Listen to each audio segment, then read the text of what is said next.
Hello students, Sanskrit school channel पर आपका स्वागत है।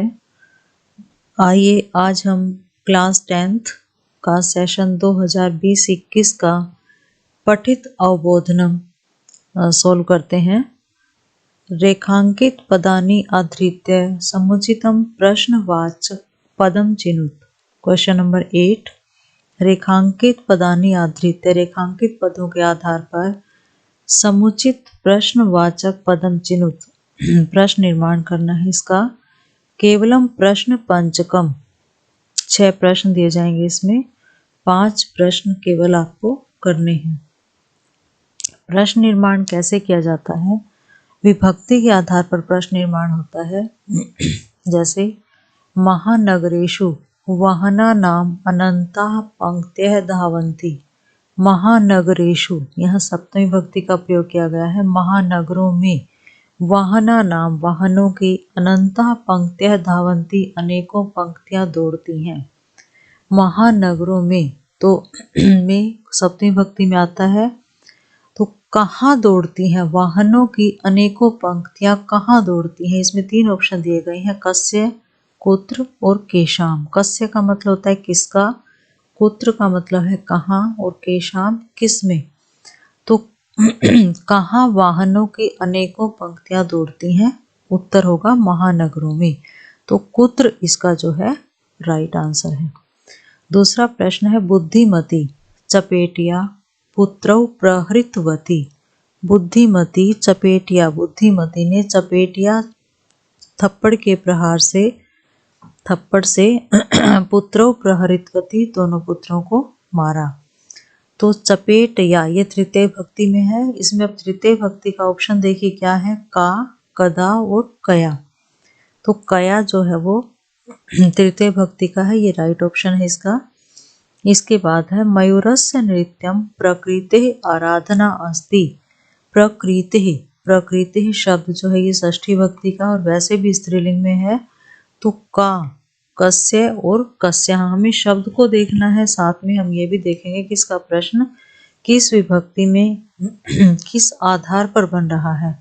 मयूरस्य नृत्यम, मोर का नृत्य प्रकृति की आराधना है। मोर का नृत्य किसकी आराधना है? तो किसकी का के लिए यहाँ क्या ऑप्शन दिया गया है, कस्या। कस्या इसका जो गै भाग है वो राइट आंसर है। नेक्स्ट है सुराधिपः ताम अपृच्छत।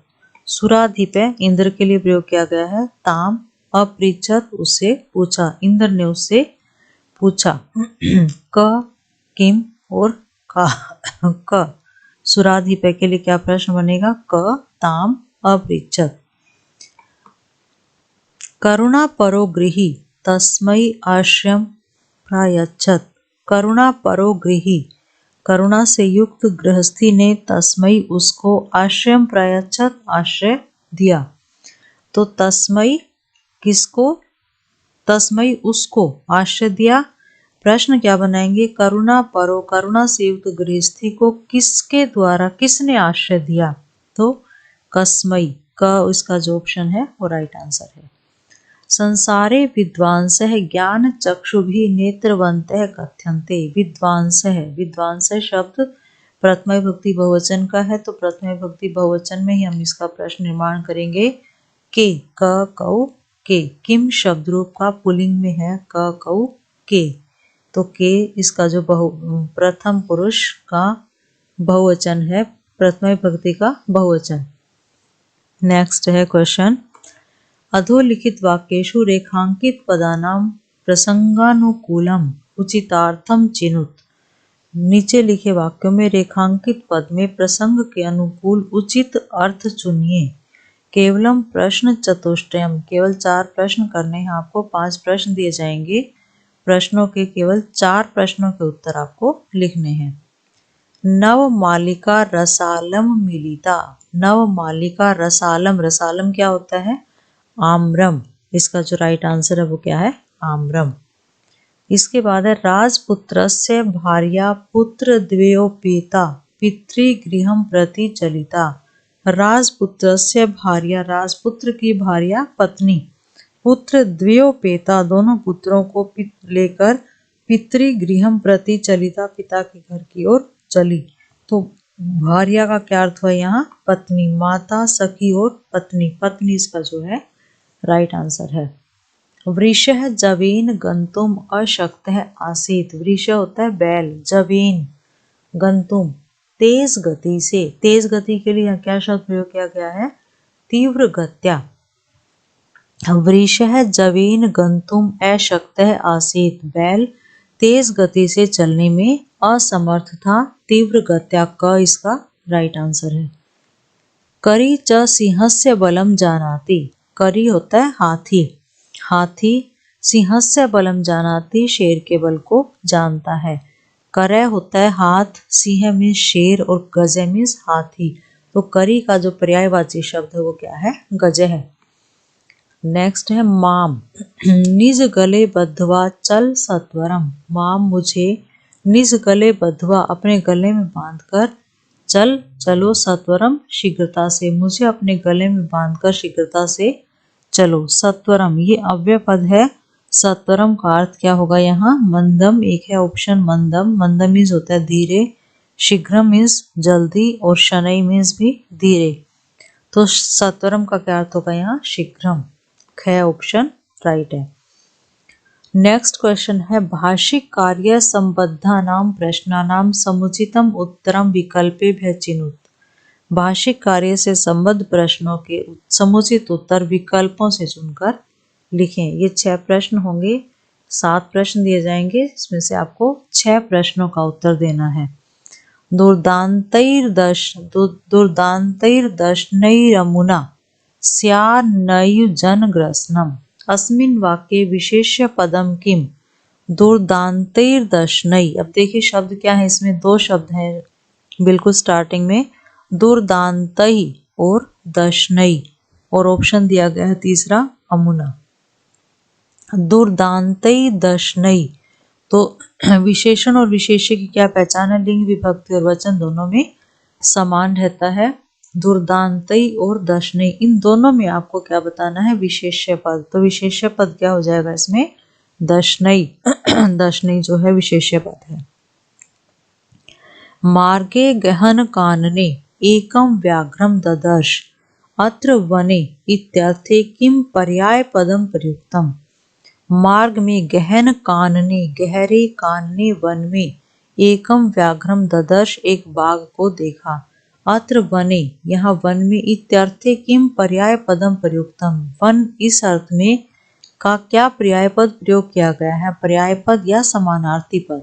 वन के अर्थ में कौन सा पद यहाँ प्रयोग किया गया है? गहन कानने, गहरे कानने वन में।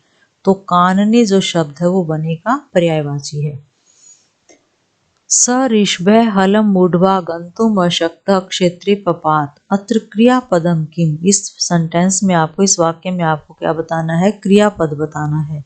स ऋषभः वह बैल, हलम मूढ़वा हल को लेकर, गंतुम अशक्तः चलने में असमर्थ, क्षेत्रे खेत में, पपात गिर गया। अत्र किम क्रियापदम, यह क्रियापद क्या है? पपात का मतलब होता है अपतत, तो पपात जो है यहाँ क्रियापद है। निमित्तम उद्देश्य ही यह प्रकुप्यति ध्रुवम स तस्यापगमे प्रसिद्धति। अस्मिन् वाक्ये प्रकुप्यति इत्यस्य किम विलोम पदम प्रयुक्तम। निमित्तम उद्देश्य ही, किसी निमित्त को उद्देश्य बनाकर, किसी कारण से, यह प्रकुप्यति यमिन जो प्रकुप्यति क्रोध करता है, ध्रुवम निश्चित रूप से, स तस्य अपगमे वह उसके दूर हो जाने पर, प्रसिद्धति प्रसन्न हो जाता है। अस्मिन् वाक्ये प्रकुप्यति, प्रकुप्यति का विलोम पद क्या प्रयोग किया गया है? तो देखिए एक ही वाक्य में उत्तर भी है और एक ही वाक्य में प्रश्न भी है। प्रकुप्यति और प्रसिद्धति, प्रकुप्यति का विलोम शब्द क्या बन जाएगा? प्रसिद्धति। ध्रुवम मीन्स होता है निश्चित रूप से, प्रसिद्धति मीन्स प्रसन्न होता है, निमित्तम किसी कारण से। नेक्स्ट है क्रुद्ध सिंह वानरम प्रहर्तुम इच्छति। अस्मिन् वाक्ये किम विशेषण पदम प्रयुक्तम। क्रुद्ध सिंह वानरम प्रहर्तुम बंदर को प्रहर्तुम मारना चाहता है। अस्मिन् वाक्ये किम विशेषण पदम प्रयुक्तम। विशेषण पद अभी बताया था आपको कि लिंग विभक्ति और वचन दोनों में समान होते हैं, विशेषण और विशेष्य में। तो क्रुद्ध सिंह, क्रोधित शेर, क्रुद्ध, इसमें विशेषण पद बताना है आपको, तो क्रुद्ध जो है इसका विशेषण पद है। नेक्स्ट है आदेशम प्राप्य उभौ प्राचलताम अत्र कर्तृपदम किम। अब देखिए क्रियापद क्या है इसमें, प्राचलताम, यानी द्विवचन में प्रयोग किया गया है क्रियापद को, तो इसका जो कर्तृपद होगा, जो सब्जेक्ट होगा, वो भी द्विवचन में ही होगा। क्रिया अगर हमारी वर्ब द्विवचन में है तो सब्जेक्ट भी इसका द्विवचन में होगा। जैसा कर्ता होगा वैसी क्रिया होगी, जैसी क्रिया होगी वैसा कर्ता होगा। तो उभौ शब्द जो है इसका कर्तृपद है। उभौ मीन्स दोनों के लिए। पिता यच्छति पुत्राय बाल्ये विद्याधनम महत अत्र विशेषण पदम किम। यहाँ विशेषण पद क्या प्रयोग किया गया है, विद्याधनम महत, महत विद्याधनम महत, इसका विशेषण पद क्या है, महत विद्याधनम, महत जो है इसका विशेषण पद है। तस्य मृत शरीरम राजमार्गे निक्षा वर्तते अत्र निकटे इत्यर्थे किम पदम दत्तम। तस्य मृत शरीरम, उसका मृत शरीर, राजमार्गम, राजमार्ग के, निकषा वर्तते पास में है, उसका मृत शरीर राजमार्ग के पास है, अत्र निकटे इत्यर्थे किम पदम प्रयुक्तम। इस अर्थ में यहाँ क्या पद प्रयोग किया गया है, निकषा का क्या अर्थ होता है, निकटे का क्या अर्थ प्रयोग किया, निकटे के अर्थ में कौन सा पद प्रयोग किया गया है, निकषा।